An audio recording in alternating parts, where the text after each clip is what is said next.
Hello बच्चों, कैसे हैं आप लोग। आई होप आप लोग बेहतरीन होंगे। बच्चों आज के इस क्लास में हम लोग देखेंगे क्लास 7 हिंदी का चैप्टर नंबर 18 जिसका नाम है वैन सॉन्ग की भारत यात्रा, जो कि चैप्टर आपके लिए काफ़ी इम्पोर्टेंट चैप्टर है। तो बच्चों आज के इस क्लास में हम लोग इस चैप्टर का ऑल क्वेश्चन आंसर कंप्लीट करने वाले हैं। ठीक है, जैसा कि आप लोग जान रहे हैं कि मैंने चैप्टर नंबर 1 से लेकर चैप्टर नंबर 17 तक का क्वेश्चन आंसर करवा रखा है। आप लोग जाकर देख लीजिएगा। ठीक है, सबसे पहले आप लोग को ये शब्दार्थ याद कर लेना होगा। और इसके जो आप लोग पढ़ रहे हैं ये चैप्टर, इसका लेखक जो हैं वो हैं बेलिंदर एवं हरिंदर धनुआ। ठीक है ना, ये चैप्टर आप लोग का काफ़ी इंपॉर्टेंट है। तो बच्चों सबसे पहले मैं आप लोग को बताना चाहूँगा कि यहाँ से आप लोग का जो प्रश्न अभ्यास है वो शुरू होता है। और ये जितना भी 4 नंबर क्वेश्चन तक आप लोग देख रहे हैं ये पार्ट से क्वेश्चन लिया गया है। ठीक है, पहला क्वेश्चन है कि वैनसॉन्ग जो थे वो भारत क्यों आना चाहते थे।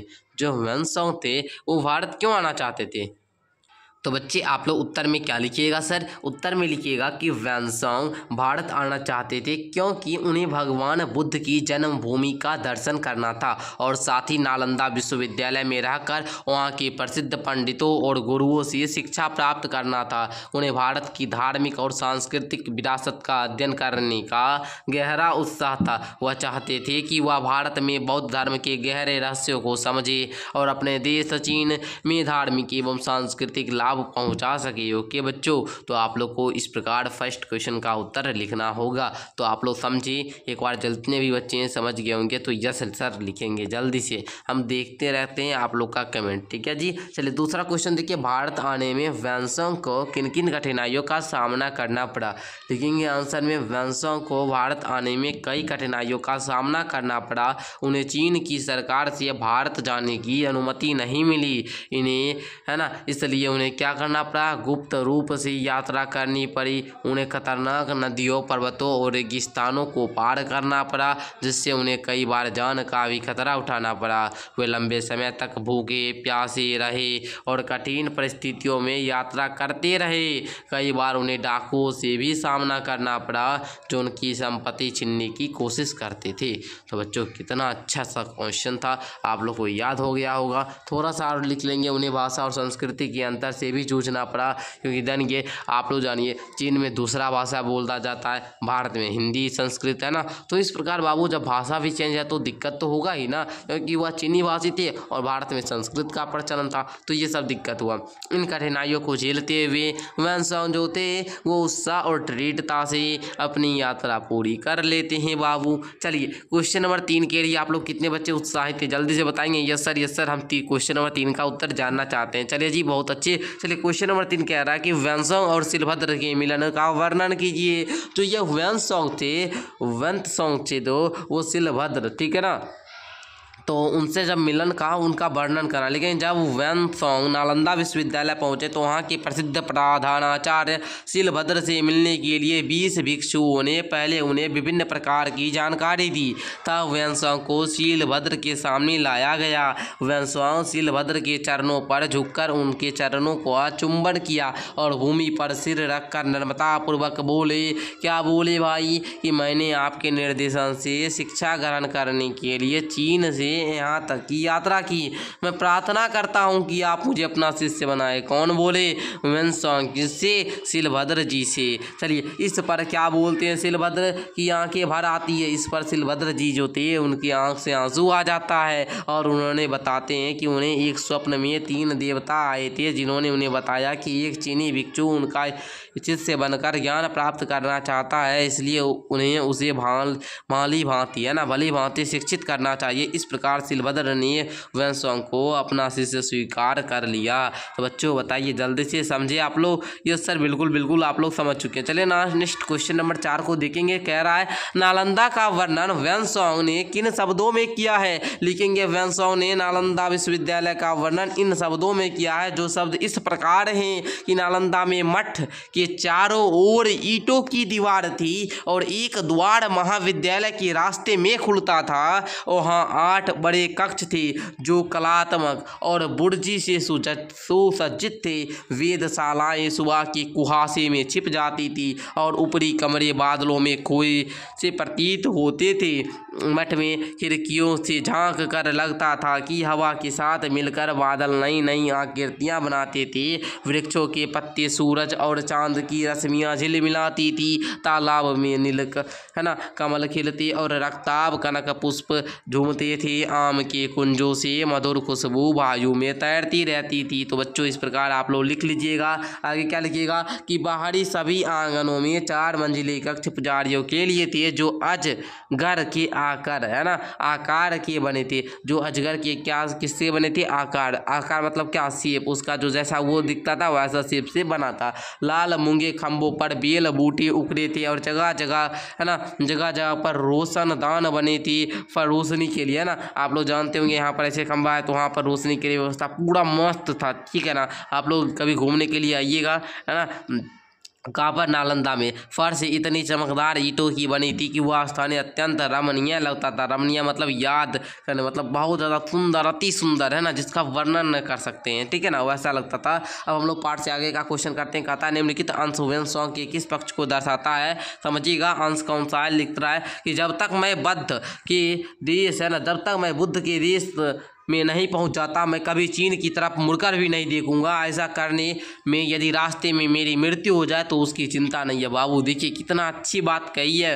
देखिएगा लिखेंगे उपरोक्त अंश में ह्वेनसांग के दृढ़ संकल्प और भगवान बुद्ध के प्रति उनका अटूट श्रद्धा को पक्ष प्रदर्शित करता है। किसी के प्रति बाबू इतना श्रद्धा होगा तभी तो वो ऐसा बात कहेगा। चाहे हम वहाँ तक जाएंगे जहाँ पर उनका जन्म हुआ था, जहाँ पर वो जिस देश में वो जन्म लिए थे, हम उस देश में जाएंगे चाहे उस रास्ता में मेरा मृत्यु क्यों हो जाए, है ना। इस प्रकार का बंधन होना चाहिए। आप लोग भी इसी प्रकार कीजिए कि सर का क्लास हम करेंगे, चाहे हम उस समय हमारा काम हो उस काम को ना करेंगे, लेकिन हाँ हमारा सर का हमारे क्लास का सर का टाइम है 6 बजे तो हम सर के क्लास को 6 बजे करेंगे। ऐसा आप लोग का अगर जिस दिन श्रद्धा हो जाएगा ना मेरे प्रति तो समझ जाइए बाबू आप लोग, ठीक है, आप लोग अपने मंजिल को पा लेंगे। यह वाक्य उनके भगवान बुद्ध के देश भारत जाने के दृढ़ संकल्प को दर्शाता है। वे कहते हैं कि वे भारत बुद्ध की जन्मभूमि पहुंचने तक कभी भी चीन की ओर नहीं देखोगे। यहाँ तक कि अगर रास्ते में उनकी मृत्यु भी हो जाए तो भी उन्हें इस बात की चिंता नहीं है। इससे स्पष्ट होता है कि वे स्वयं भगवान बुद्ध के प्रति अत्यंत समर्पित और दृढ़ संकल्प व्यक्ति थे, ठीक है बाबू।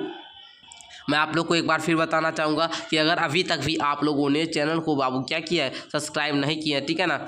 सब्सक्राइब अगर बाबू आप लोग नहीं किए तो जल्दी से सब्सक्राइब कर लीजिए बाबू। ये आप लोग को पहला नंबर। तो आप लोग ये समझिए बाबू कि क्लास 7 में हम आप लोग को भी पढ़ा रहे हैं। अब क्लास 7 का हिंदी भी अब समाप्त हो जाएगा, क्लास 7 का इंग्लिश भी हम आप लोग को समाप्त कर देंगे और क्लास 7 का साइंस की भी क्लास ले रहे हैं, ठीक है। उसके बाद आप लोग का क्लास 7 समाप्त होने के जस्ट बाद अब हम आप लोग को क्लास 8 का पूरा बैच पढ़ाते हैं। इसका ऑल सब्जेक्ट का नोट्स भी देते हैं क्लास 8 का, तो आप लोग को क्लास 8 में भी पढ़ाएंगे, ठीक है। तो आप लोग चिंता मत कीजिए, क्लास 10 तक आप लोग हमसे पढ़िएगा, ठीक है। फिर आगे देखिए आप लोग को अभी तो अब क्लास 7 में है, क्लास 8 पढ़िएगा, क्लास 9, क्लास 10 ऐसे आप लोग को पढ़ाते हैं, ठीक है बाबू। तो आप लोग को चिंता नहीं करना, सब्सक्राइब कर लीजिए, अपने आदित्य सर के साथ जुड़ जाइए, ठीक है। चलिए दूसरा क्वेश्चन आप लोग जानिएगा। दूसरा क्वेश्चन कह रहा है, पहला क्वेश्चन समझिए, कहता है आप अपने आसपास के धार्मिक ऐतिहासिक स्तर पर जाइए और उसकी विशेषता जो होता है उसका उल्लेख कीजिए, ठीक है। लिखेंगे हमारे आसपास एक महत्वपूर्ण ऐतिहासिक धार्मिक स्थल है जिसका नाम है क्या?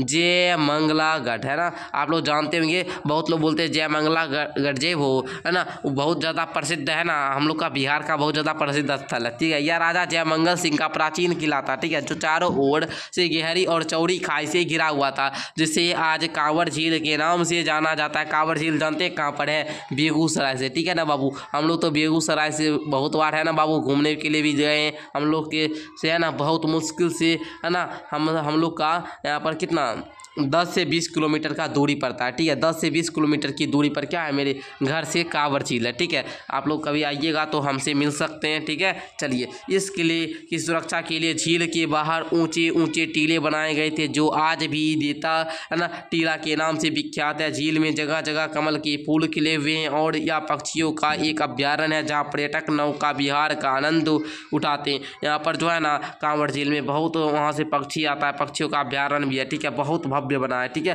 देखिएगा कांवड़ झील है बाबू, एक क्या है? कांवड़ एक क्या है? झील है, आप लोग जानते होंगे, है ना। जहाँ पर कहाँ पर है जी? देखिए बिहार के बेगूसराय जिला में है। जिला कौन सा है? बेगूसराय। और बेगूसराय में एक पड़ता है बखरी, ठीक है, और बखरी के थोड़ा सा आगे यहाँ पर देखिएगा मंझौल, है ना, मंझौल के ही पास में है, ठीक है। चलिए किले के बीच में एक भव्य चीनी मंदिर है जिससे वहाँ की आराध्य देवी माँ जयमंगला की अद्भुत मूर्ति स्थापित है। यह मंदिर कहाँ पर है बाबू? भारतीय वास्तुकला का एक नमूना है। भारत सरकार ने इस स्थान की खुदाई करवाई जिससे प्राचीन शिल्प कला की कई विशेषताएं प्राप्त हुई है। ओके, इस प्रकार जयमंगला गढ़ का आपको क्या करना है, लिख देना है थोड़ा सा बारे में। अब देखिए व्याकरण का क्वेश्चन स्टार्ट होता है, कहता है कारक। पहले भी चैप्टर में हम जब पढ़ा रहे थे सोना चैप्टर, इसका सोना आप लोग जान रहे हैं, एक हिरण का नाम था, और इसका जब क्वेश्चन करवा रहे थे तो उसमें भी कारक था और इसमें भी कारक आप लोग को पढ़ना है। ठीक है, तो जान रहे हैं कि कारक है, इधर विभक्ति है, मतलब चिन्ह है इसका। कर्ता ने कर्म को है ना करण से संप्रदान के लिए अपादान से संबंध का के अधिकरण में पर संबोधन ही अरे है ना। इस प्रकार बाबू आप लोग जान रहे, कर्ता ने मतलब मैंने देखा, कर्ता मतलब राम ने रावण को मारा है ना। इस प्रकार भी लिखेंगे। कर्म को मतलब मदन श्याम को पीटा, मदन घर गया। ठीक है, इस प्रकार बाबू आप लोग को सबको एक एक उदाहरण आप लोग को लिख देना है। ओके जी, चलिए धन्यवाद, आप लोगों ने इस प्रकार अच्छे तरीका से सारे क्वेश्चन को समझा। तो ये कारक पर हम आप लोग को होगा तो एक स्पेशल वीडियो बना देंगे। अगर आप लोग कारक पर स्पेशल वीडियो चाहते हैं तो जल्दी से लिखेंगे यस सर हमको कारक पढ़ना है। क्या लिखेंगे? यस सर हमको कारक पढ़ना है। तो इस प्रकार बच्चों आप लोगों ने इस चैप्टर का ऑल क्वेश्चन आंसर कंप्लीट किया। मैं आशा करता हूं कि आप लोग काफ़ी अच्छी तरीक़ा से इस चैप्टर का क्वेश्चन आंसर समझे होंगे। मिलते हैं नेक्स्ट क्लास में। आप लोग का भी हिंदी का जो है 2-3 है ना, 2-3 क्लास अब और बचा है। टोटल 24 चैप्टर हैं। ठीक है ना, तो हम आप लोग को जल्दी समाप्त कर देंगे। तो आप लोग मेरा क्लास डेली किया कीजिए।